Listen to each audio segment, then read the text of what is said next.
Russia is hitting Nikolaev with another massive attack, officials say. At least 10 Russian rockets hit Nikolaev on Sunday in what Ukrainian officials say is the second significant attack on the southern port city in 2 days. A spokeswoman for Ukraine's Southern Military Command, Natalia Gumeniuk, said a massive attack caused fires early in the morning and damaged industrial infrastructure in several districts of the city, according to the Ukrainian news agency Ukrinform. As a result of the missile strikes, buildings were destroyed and fires started, Mayor Alexander Senkevich said on Telegram, adding that rescue work was underway. A statement from Ukraine's Emergency Situations Service said they extinguished 3 fires which were caused by falling ammunition and debris from shelling in areas across the city. There was no immediate information about casualties from the barrage of rockets, which was just the latest in the ongoing Russian assault on Nikolaev. The city has been under fire since the start of the war in late February due to its strategic location. It lies on a river that flows into the Black Sea, where Russia has established naval dominance, and is west of the Russian-controlled city of Kherson. Another salvo of at least 10 Russian missiles hit 2 universities, a hotel and a shopping mall in Nikolaev on Friday. The leader of the regional military administration, Vitaly Kim, posted a video on social media at the time of what he said was strikes, showing dark puffs of smoke rising over the city. Now they are attacking our education, he said. The strike took place at 7:50 a.m., he said, adding that the Russians knew very well that there were already a lot of people on the streets at that time. The near one-on-one attacks appear to have followed the example of Russian forces targeting civilian targets and infrastructure, including in areas that are not directly on the front lines. On Thursday, a Russian missile attack on the central city of Vinnytsia killed at least 23 people, including 3 children. Last month, the mayor of Nikolaev said the city was being shelled every day and urged civilians to leave. About 230,000 people remain there, he said, less than half the population in peacetime, most of them elderly residents and those with health issues that make travel difficult. The Ukrainian President Volodymyr Zelensky has used his overnight address in recent days to denounce Russian strikes in areas that endanger civilians, calling the strikes acts of terrorism, and urge allies to send more aid. On Sunday, he tweeted that he had spoken to Canadian Prime Minister Justin Trudeau and thanked him for his defense support against Russia. After the terrorist attacks in Vinnytsia, Nikolaev, Chasivoy Yar, etc., wrote Mr. Zelensky, pressure must be increased, not reduced. A series of deadly strikes on civilian targets across Ukraine are prompting officials to urge people to heed the air raid sirens.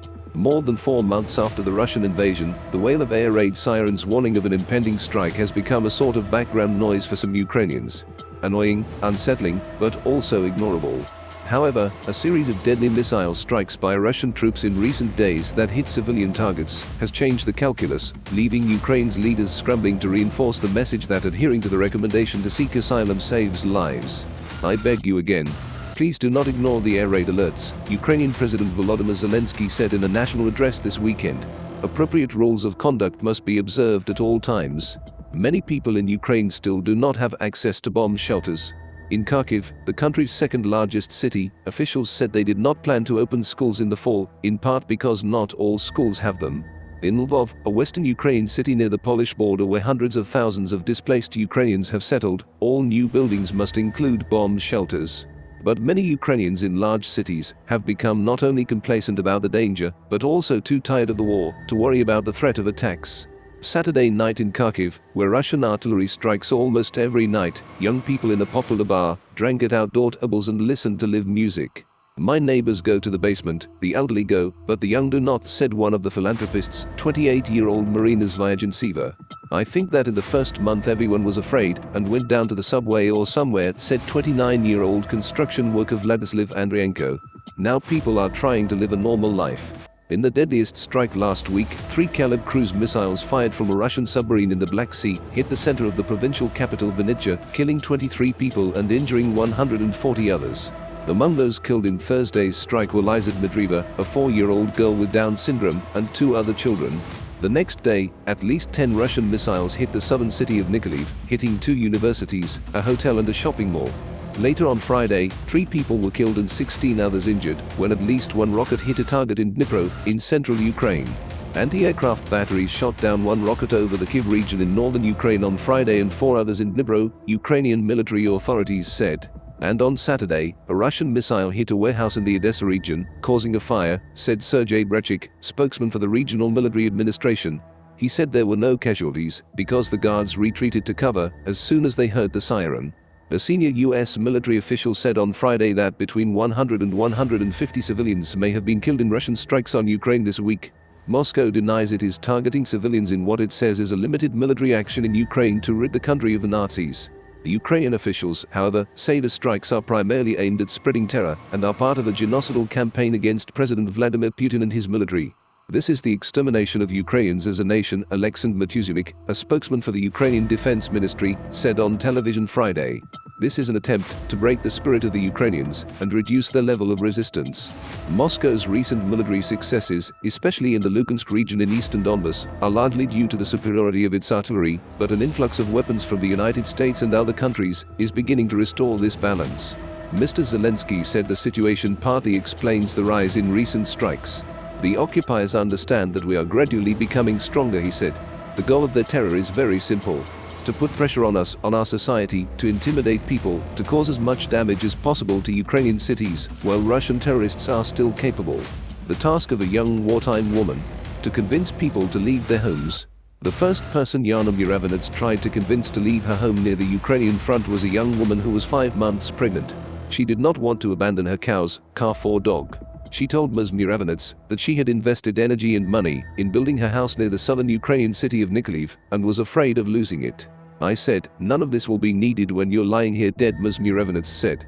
From the first days of the war, Ms. Muravinets, a 27-year-old photographer and videographer from the region, began a new volunteer job with the Red Cross, encouraging people to evacuate.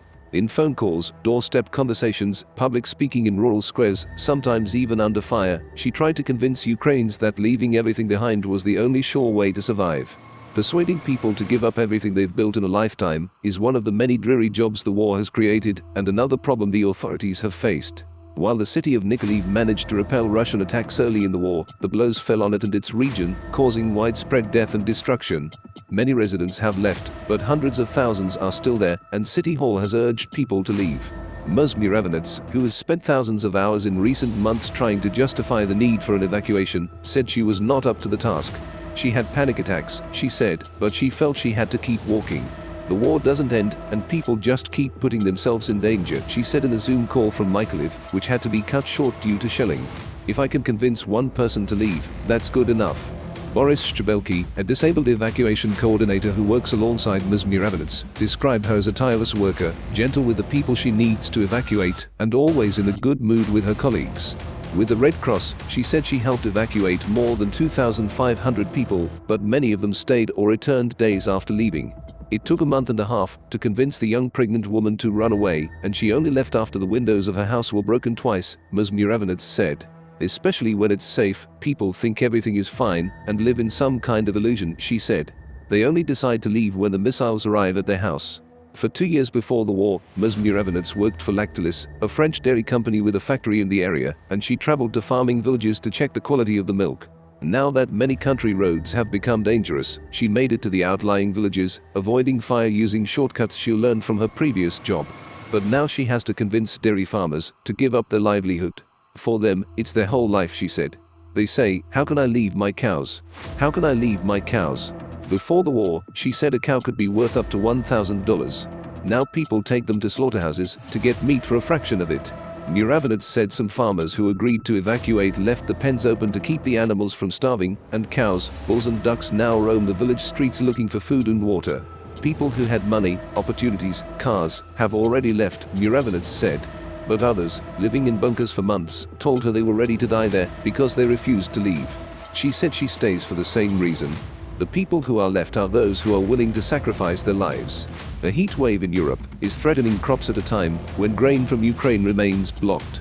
Mountains of wheat stuck in Ukraine were already straining global food supplies when the heat wave sweeping Europe only worsened the situation. The harvest in France, the European Union's largest and the world's fourth largest exporter of wheat, is especially important this year, with more than 20 million tons of grain in Ukraine blocked from distribution by Russian warships. However, prolonged droughts and heat damage caused damage to wheat crops in France.